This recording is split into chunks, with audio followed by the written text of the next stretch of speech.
प्रेमी आत्मन। प्रेम क्या है? जीना और जानना तो आसान है, लेकिन कहना बहुत कठिन है। जैसे कोई मछली से पूछे कि सागर क्या है, तो मछली कह सकती है ये है सागर, ये रहा, चारों तरफ वही है। लेकिन कोई पूछे कि कहो क्या है, बताओ मत, तो बहुत कठिन हो जाएगा मछली को।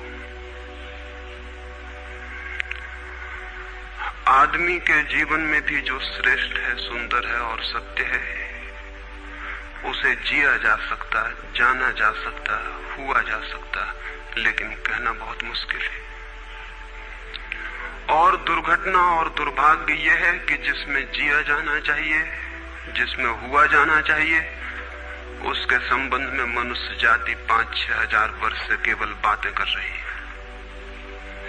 प्रेम की बात चल रही है, प्रेम के गीत गाए जा रहे हैं, प्रेम के भजन गाए जा रहे हैं, और प्रेम का मनुष्य के जीवन में कोई स्थान नहीं है। अगर आदमी के भीतर खोजने जाएं तो प्रेम से ज्यादा असत्य शब्द दूसरा नहीं मिलेगा। और जिन लोगों ने प्रेम को असत्य सिद्ध कर दिया है और जिन्होंने प्रेम की समस्त धाराओं को अवरुद्ध कर दिया है, और बड़ा दुर्भाग्य यह है कि लोग समझते हैं वे ही प्रेम के जन्मदाता भी हैं। धर्म प्रेम की बातें करता है, लेकिन आज तक जिस प्रकार का धर्म मनुष्य जाति के ऊपर दुर्भाग्य की भांति छाया हुआ है, उस धर्म ने ही मनुष्य के जीवन से प्रेम के सारे द्वार बंद कर दिए। और न इस संबंध में पूरब और पश्चिम में कोई फर्क है, न हिंदुस्तान में और न अमेरिका में कोई फर्क है।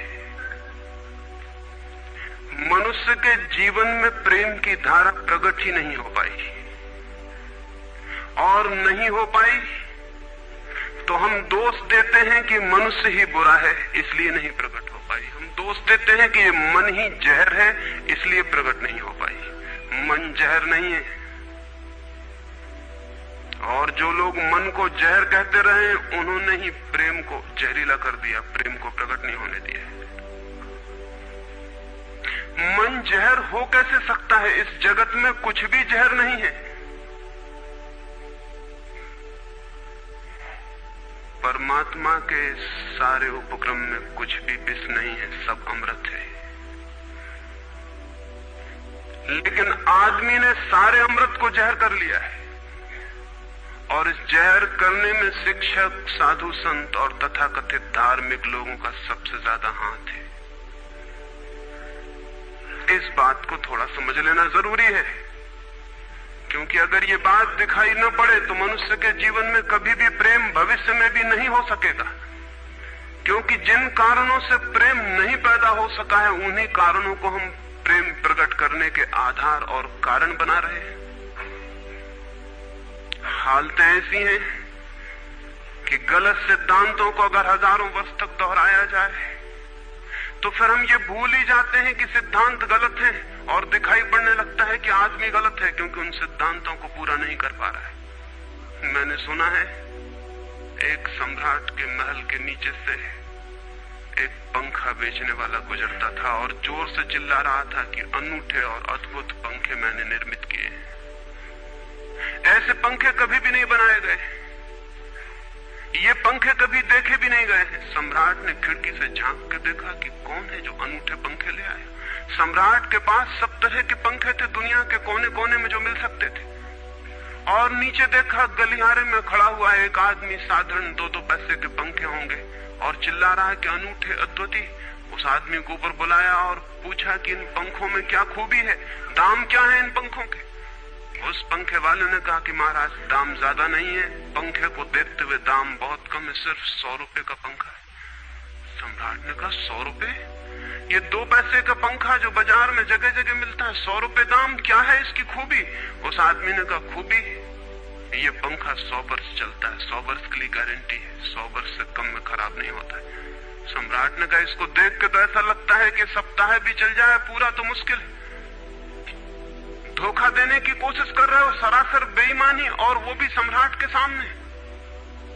उस आदमी ने कहा आप मुझे भली भांति जानते हैं, इसी गलिहारे में रोज पंखे बेचता हूं, 100 रुपए दाम है इसके, और अगर 100 वर्ष न चले तो जिम्मेदार मैं हूं, रोज तो नीचे मौजूद होता हूं। और फिर आप सम्राट हैं, आपको धोखा देके जाऊंगा कहां?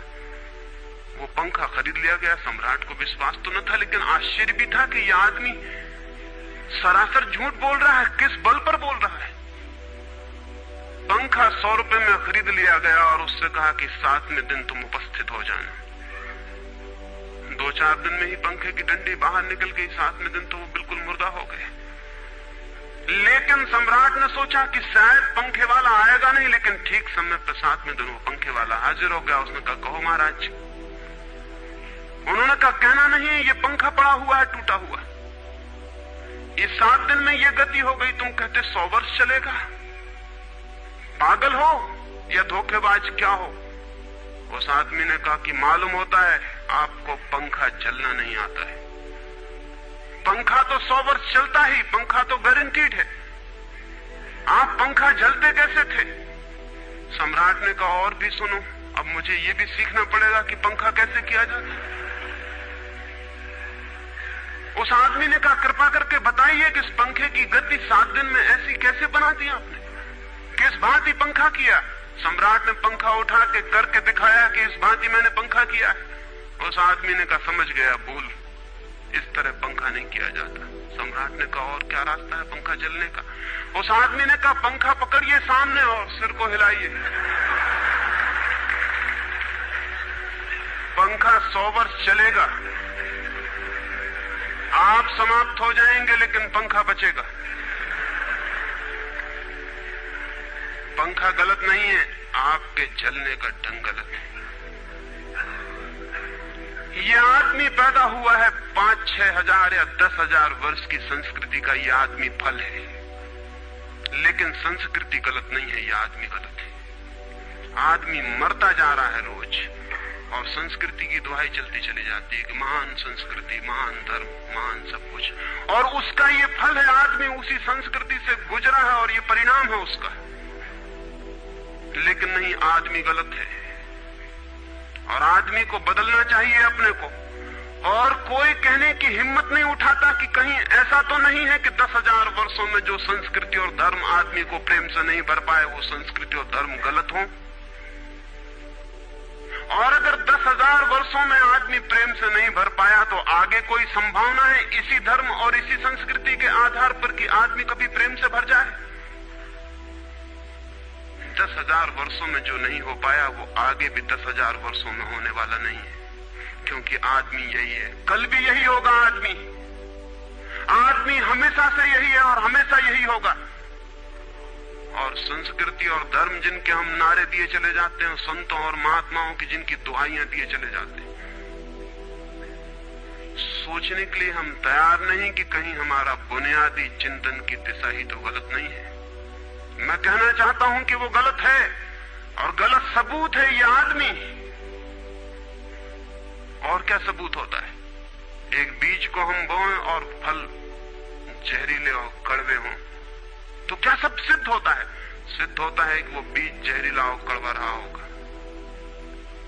हालांकि बीज में पता लगाना मुश्किल है कि उससे जो फल पैदा होंगे वो कड़वे पैदा होंगे। बीज में कुछ खोजबीन नहीं की जा सकती। बीज को तोड़ो फोड़ो, कोई पता नहीं चल सकता कि इससे जो फल पैदा होंगे वो कड़वे होंगे। बीज को वो 100 वर्ष लग जाएंगे, वृक्ष होगा, बड़ा होगा, आकाश में फैलेगा, तब फल आएंगे और तब पता चलेगा कि वे कड़वे हैं।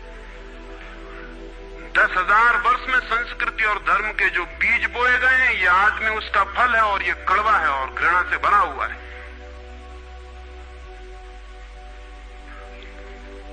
लेकिन उसी की दुहाई दिए चले जाते हैं हम और सोचते हैं उससे प्रेम हो जाएगा। मैं आपसे कहना चाहता हूं उससे प्रेम नहीं हो सकता है, क्योंकि प्रेम के पैदा होने की जो बुनियादी संभावना है, धर्मों ने उसकी ही हत्या कर दी है और उसमें ही जहर घोल दिया है।